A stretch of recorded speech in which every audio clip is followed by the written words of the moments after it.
This is Truth Frequency Radio. The wicked ones obviously under heavy Masonic influence. All right, well, I apologize, everyone, and like I said, I think it would be better for us to, to do a repeat of the show and to also bring it to you in a way that you'll be able to hear every word and all that cutting out and everything. I think that it's too distracting, and so I apologize. But anyway, so I'll just kind of wing it here and kind of talk about some of the things again, some of the book projects and the things that I'm doing, and definitely check out. We'll be doing next week again a follow up with Brother Zephaniah Ben Yeshua, the second part of the series on the Paleo Hebrew and the pictographic language. If you have not seen the first one and you did not follow along with us, we just started this whole new series where we're going to be learning Paleo Hebrew together. And it was a very, really exciting show and awesome material and information that Brother Chris Adams brought forth in that particular show. And so that one is now available there on our YouTube channel. I would also ask that people check out the show that Laurel and I did with Dr. Janet Levitin. I thought her information was deeply profound and that it covered so much with regard to health and well-being, and not just the vaccinations, but also, we spoke about the chemtrails and things of that nature, microwaves, fluoride, and your toothpaste, and all of that. So really interesting show that was as well. And the show that we did, Laurel and I did with David Wise, where he spoke about the Iron Republic. That was a fascinating text, and having not heard about that, I have it now, and I will be publishing it at some point.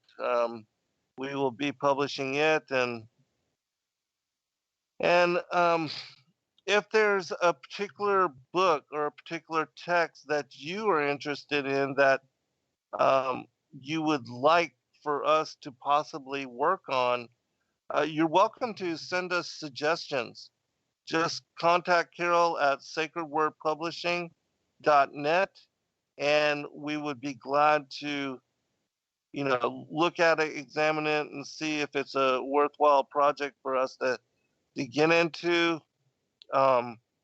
Also, I'm working right now on a text called the Folklore of Palestine, which in and of itself is a fascinating text too. It gives the stories, the folklore of the Holy Land, and it gives the stories and ancient tales and myths, biblical mythology from both the Muslim, Christian, and Jewish faiths, going all the way back to ancient times.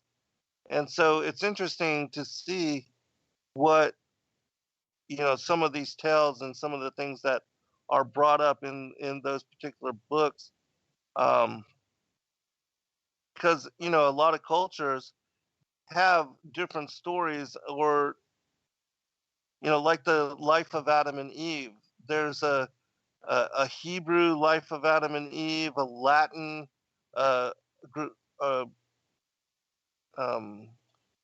Georgian and Armenian story of Adam and Eve, the Thracian, which I believe is the most ancient, the Greek. And so there's all these different stories about the life of Adam and Eve. And actually, I'm going to compile those all together as well to give people in one full book all the different stories of the life of Adam and Eve from the various cultures.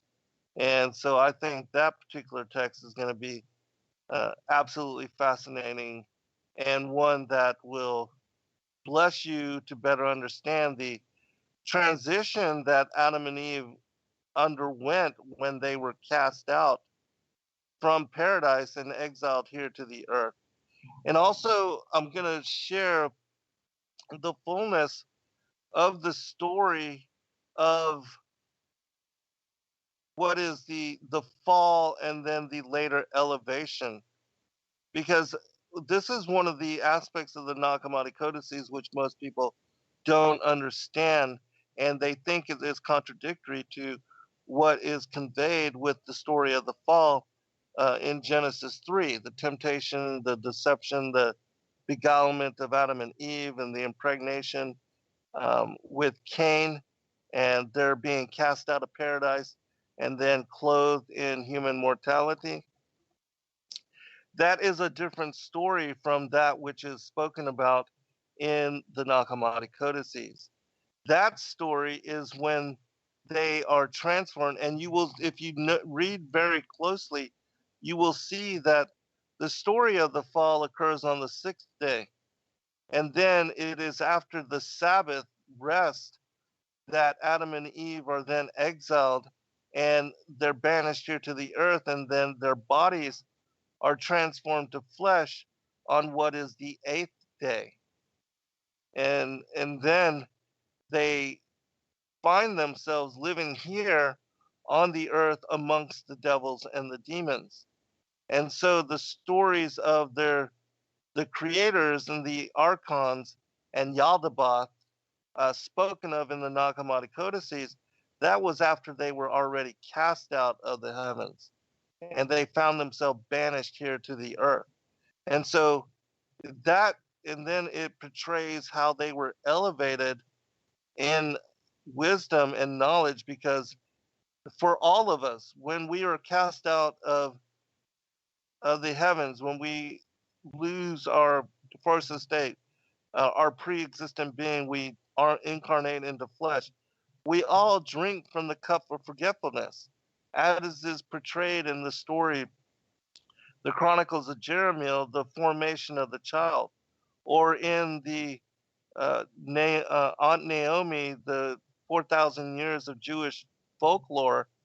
There's a story called the creation of souls in that particular text, and it describes how um, when we enter into the flesh, even though we are shown both paradise and heaven and the place of the righteous and what, how we should act and how we should be, and we are told what is going to happen to us over the course of our lifetimes, still we drink from the cup of forgetfulness entering here into flesh form, and we lose all that knowledge, all that information, and yet it is burned to soul. Those memories, those teachings, those lessons, our pre-existent past, all of that is burned to uh, our souls, burned into our being, into the core of our being, and that knowledge is inherent within us. And it's only by um, by seeking remembrance and seeking the knowledge of the gospel and coming to understand the riddles of the secrets, which Christ says, the secrets that have been kept since the foundation of the world, even before the foundation of the world. Because as angelic beings, everybody pre existed before even the destruction of the earth and the recreation of it. And so all these memories and all this knowledge is inherent within you. And yet, most people, because they don't strive to come to such discernment, they never tap into what some would call the Akashic records, or New Age terminology, but it's the same thing. There's like the books of life. They hold the account of all the deeds, all of our actions, all those things, our behaviors in this lifetime, and that of our previous lifetime, our election. And I'm not speaking about reincarnation, I'm speaking about our spiritual embodiment as angelic beings, sons of God, before entering into flesh, that we pre existed. And it is our election, as is referenced in Romans and also Malachi, that if you just keyword search that word election in the scriptures, you'll see how it is tied to some being favored, like Jacob, and some being hated, like Esau. And that's not just random. It's not just, oh, God decided, well, these people are going to be serpent seed and they're going to be uh, disregarded and numbered with these children of perdition. No, there was something that led to the determination of such election. And that has to do with our previous embodiment. That has to do with our angelic pre-existence and the war in heaven and the decisions and the actions and the behaviors and all those things that were connected to the decisions that we made prior to coming into flesh form. And so, and I know that, this is a concept which is not spoken about and certainly not taught in the mainstream churches. And this is another one of those concepts which I am largely ridiculed for. But again, if you study it within the scriptural context of even just the 66 books of the King James Version of the Bible, you see without question that we have been predestinated and that we are to die like one of the princes, like we were the council of the mighty, but we would die like the sons of men.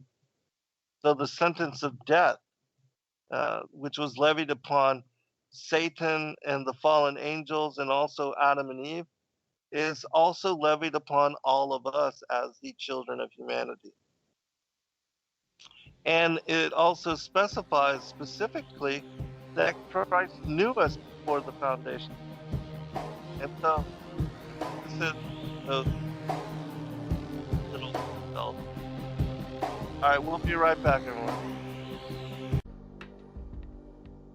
All right, welcome back, everybody, for final segment.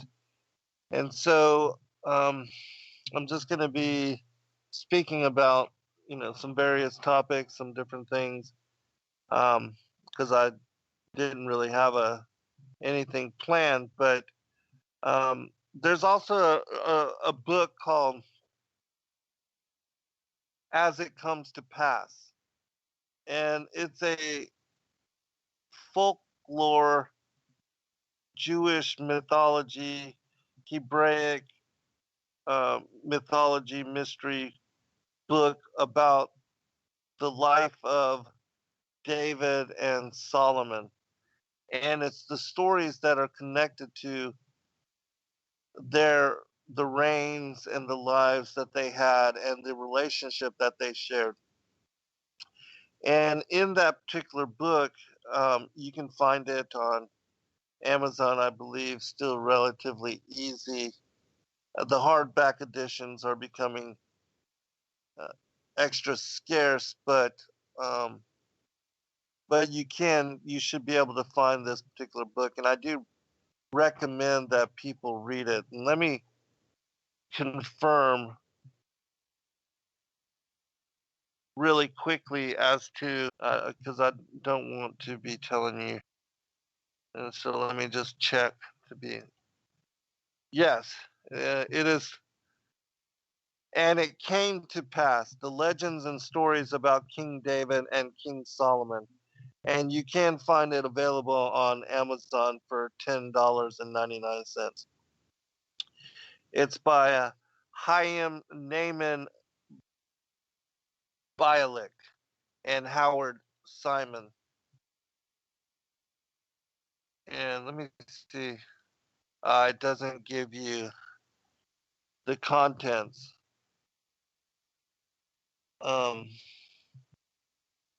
you're not able to go through the contents, but I'll read the description just to give you a better idea. It says this scarce antiquarian book is a facsimile reprint of the original. Due to its age, it may contain imperfections such as marks, notations, blah, blah, blah. It doesn't really speak about the actual text, but as I said, I do recommend that people check it out and read it. And perhaps, maybe even, well, I was going to say we should republish it as well. But I'll consider doing that. But, anyways, there's another book that I do recommend people read and study from as well. It is called The Legends of the Patriarchs and the Prophets. And it was from that book I was bringing forth some quotes and quotations on the 15th of Nisan last night. And I was reading because it's filled with fascinating information and stories from all over the world about each one of the different patriarchs and the prophets, and even the giants, the fallen angels, and um, anything that you want to learn about as far as the Genesis narrative, the teachings and the studies that were brought forth.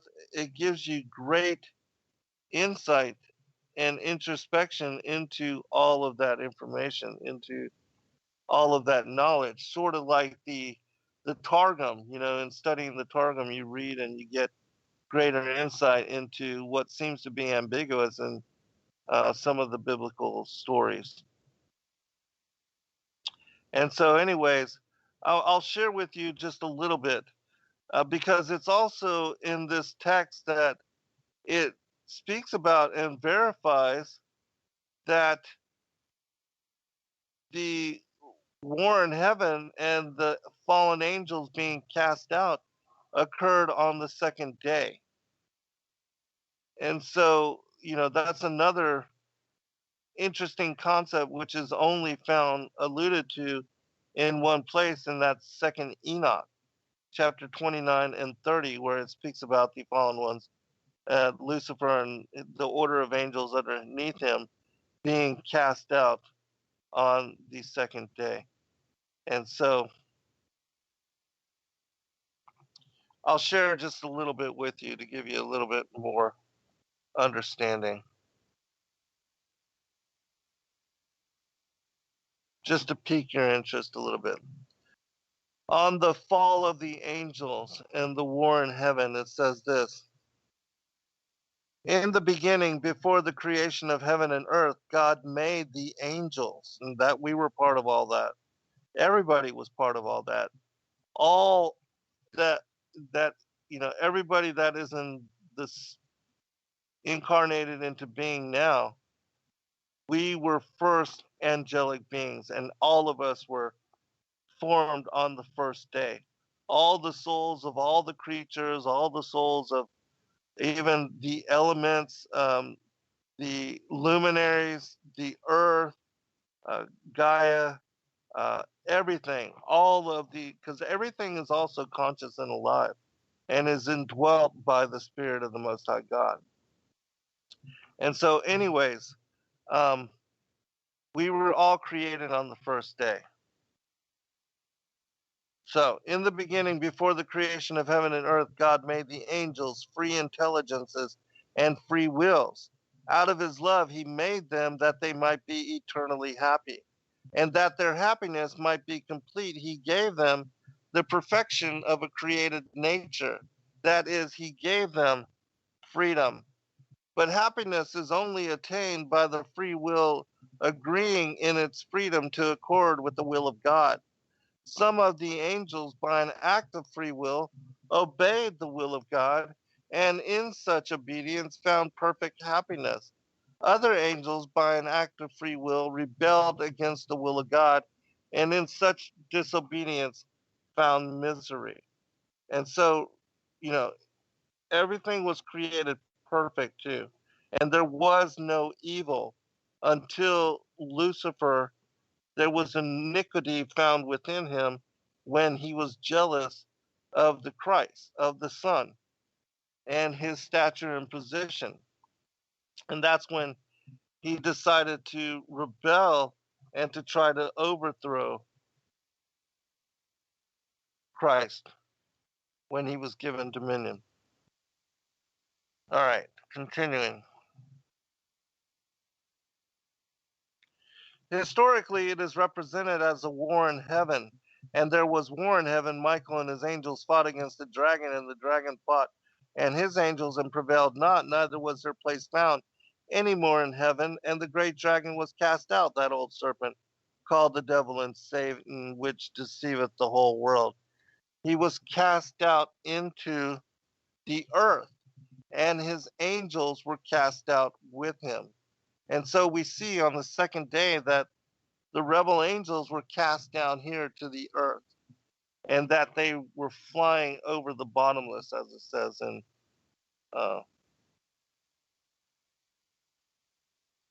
um, Second Enoch. All right, but continuing. The reason of the revolt was that Satan desired to be as great as God. Thou hast said in thine heart, I will ascend into heaven, I will exalt my throne above the stars of God. I will sit also upon the mount of the congregation in the sides of the north.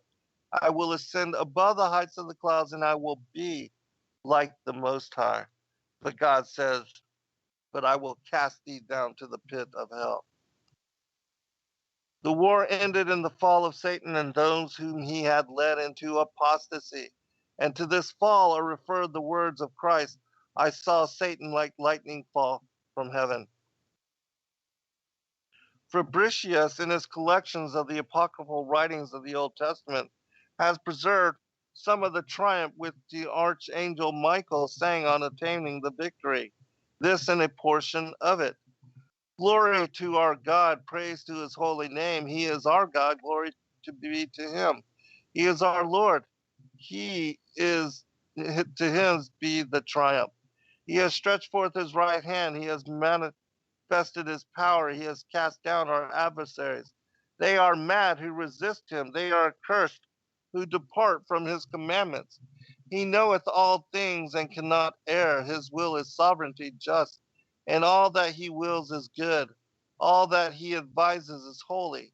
Supreme intelligence cannot be deceived. Perfect being cannot will what is evil. Nothing is above that which is supreme. Nothing is better than that which is perfect. None is worthy beside him but him whom he has made worthy. He must be loved above all things and adored as the eternal King. You have abandoned your God. You have revolted against him. You have desired to be gods. You have fallen from your high estates. You have gone down like a fallen stone. Acknowledge that God is great, that his works are perfect, and that his judgments are just. Glory be to God through ages of ages, praises of joy for all his works. This is the song of the archangel, is said to have been revealed to S. Amadeus. According to the Talmudists, Satan, whose proper name is Samael, the angel of death, was one of these seraphim with 6 wings. He was not driven out of heaven till after he had led Adam and Eve into sin, and then Samael and his host were precipitated out of the place of bliss with God's curse to weigh them down in the struggle between Michael and Samael. The falling seraph caught the wings of Michael and tried to drag him down with him, but God saved him, whence Michael derives his name, the rescued. Michael means the rescued. This is what the Rabbi Bechiah says in his commentary on the 5 books of Moses. The fall of the angels. According to a Talmudic authority, the apostate angels having fallen in a heap, God laid his little finger on them and consumed them. Samael was the regent of the planet Mars. and this he rules still, and therefore it is that those born under the influence of that star are lovers of war and given to strife. He was chief among the angels of God, and now he is prince among devils. His name is derived from Simi, which means to blind and deceive. He stands on the left side of men. He goes by various names, such as the old serpent, the unclean spirit, Satan, Leviathan, and sometimes also Azazel. In his fall, he spat in his hatred against God, and his spittle stained the moon, and thus it is that the moon has on it spots. After his fall, Satan took to himself four wives, Lilith and Nama, the daughter of Lamech and sister of Tubal-Cain, Egarith and Mashallath. Each became the mother of a great host of devils, and each rules with her host over a season of the year. And at the change of seasons, there is a great gathering of devils about their mothers. Lilith is followed by 478 legions of devils, for that number is comprised in her name. According to some, Lilith is identical with Eve. She rules over Damascus, Nama over Tyre, Egarith over Malta, and Rhodes and Machalat over Crete. Many traditions date the existence of angels and demons from a remote period before the creation of the world, but some connect the fall of Satan and his host with the creation of man. Abu Djafar Muhammad Tabari says that when God made Adam, he bade all the angels worship him as their king and superior, says the Quran. All the angels adored Adam, but that Satan or Iblis answered, I will not adore Adam, for he is made of earth and I of fire. Therefore I am better than he. And that God thereupon cursed Iblis and gave him the form of a devil because of his pride, his vain confidence, and his disobedience. After God had made man, he thus addressed the angels, when I have breathed the portion of my spirit into him, bow before him and adore. After he had inspired Adam with his spirit, all the angels of every degree adored him except Iblis. He, through pride and envy, scorned to do this and disobeyed God. Then God cursed him, and he cut him off from all hope in divine mercy. And he called him Skikayathim Regiman, Satan devoted to misery. And he cast him out who had been before an angel of the earth and a keeper of terrestrial things and a guardian of paradise. But the general opinion seems to have been that the fall of the angels preceded the creation of man, and this is how I write it and account it. But in my book, The War in Heaven, I share with you both sides of this story, that they were cast out before the creation of humanity, but also that they were again condemned when Adam was made and they refused to bow before him. And so, to get better understanding on that, this is also how it is written in Paradise Lost as well, which I was surprised to see that, because most people believe that the war in heaven, if it's a future thing, when I say it is a past thing, and that the angels were cast down and cast out here to the earth way before humanity was, on the second day, according to Enoch. But the general opinion seems to have been that the fall of the angels preceded the creation of man. Ibn Ezra dates it on the second day of creation. See, that's, again, fascinating. Another confirmation that it occurred on the second day. Others on the first day when God divided the light from the darkness.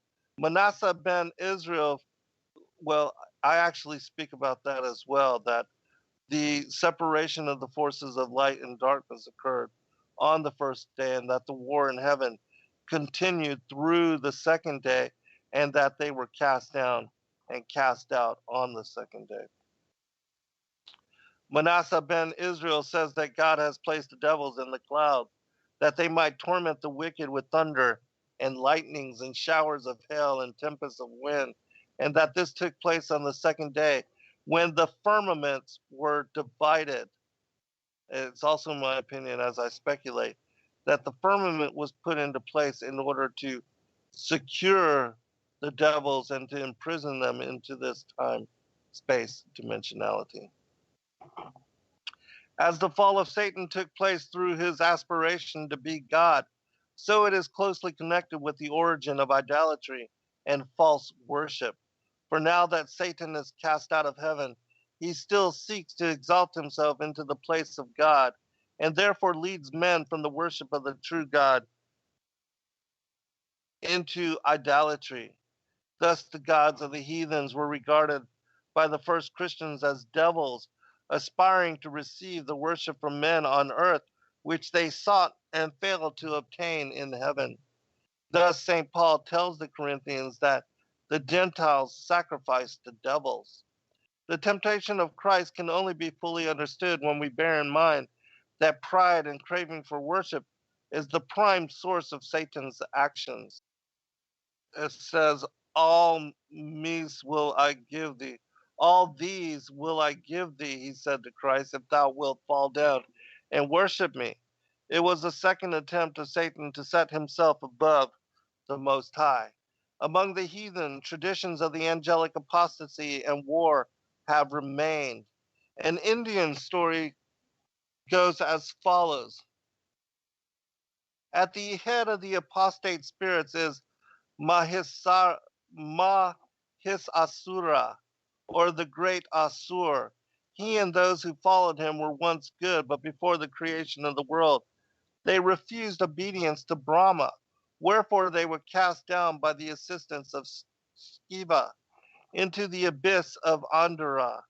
Mahisura is also representative as the great serpent Varita, against which Indra fought, and which after a desperate struggle he overcame. The Persian tradition is that Ahriman, the chief of the rebels, is not by nature evil. He was not created evil by the Eternal One, but he became evil by revolting against his will. And the ancient books of the Pharisees, the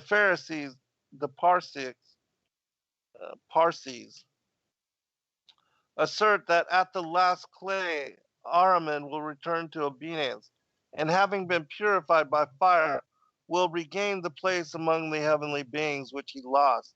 In this war, the Izids fought against the Divs, headed by Ahriman, and flung the conquered into Darazama, or hell. The Norse story is that Loki, the spirit of evil, is one of the gods and sat with them at their table till he declared himself their enemy, when he with his vile progeny, the wolf and the serpent, were cast out. The wolf is bound, Thor constrains the serpent, and Loki is chained under the mountains, and a serpent distills poison on his breast when he tosses. In agony, the earth quakes.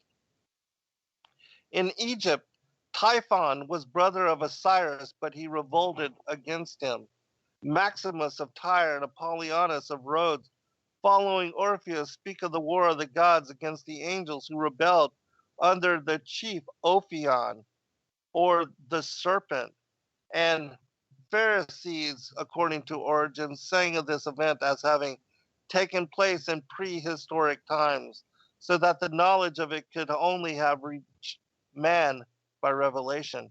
He described the two armies face to face, one commanded by Saturn, the supreme creator, the other by Ophiuchus, the old dragon, and the defeat of the latter and its expulsion from the realms of bliss to Ogenos, the regions of annihilation. The story of the Titans is connected with this. They were the sons of Uranus, heaven, and Gaia, earth, and dwelt originally in heaven, whence they are called the Uranidas. They were 12 in number. Uranus threw out of heaven his other sons, the Hecatoncheires and the Cyclopses, and precipitated them into Tartarus. Whereupon Gaia persuaded her sons, the Titans, to rise up against their father and liberate their brethren. They did as their mother bade them, deposed Uranus, and placed off his throne their brother Cronus, who immediately re-imprisoned the Cyclopses. But Zeus, with his brothers, fought against the reigning Titans, cast them out of heaven, and enthroned himself on the seat of Cronus, and the Titans he enchained in the abyss under Tartarus. I'll just read a tiny bit more. This is simply the same story told over twice and formed into a dynasty.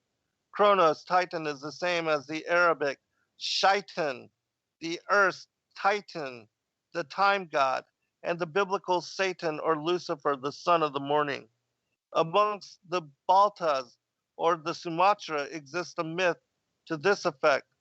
Batara Guru, the supreme god from whose daughter Putriara Buran all mankind are descended, cast the mountain Bakara out of heaven upon the head of the serpent, his foe, and made the home of his son, Layanga, Layada, Mandi, on the top of this mountain. From this summit, the sun descended that he might bind the hands or feet of the serpent as it shook its head and made the earth rock.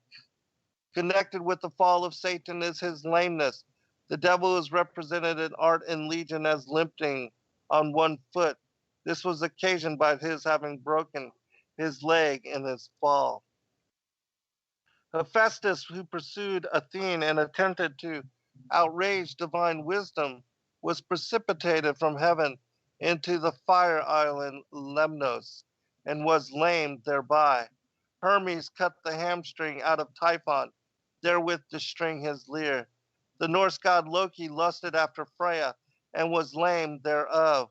Wieland the smith, Virundular, who ventured to do violence to Beodaphil, was lamed and was known thereby.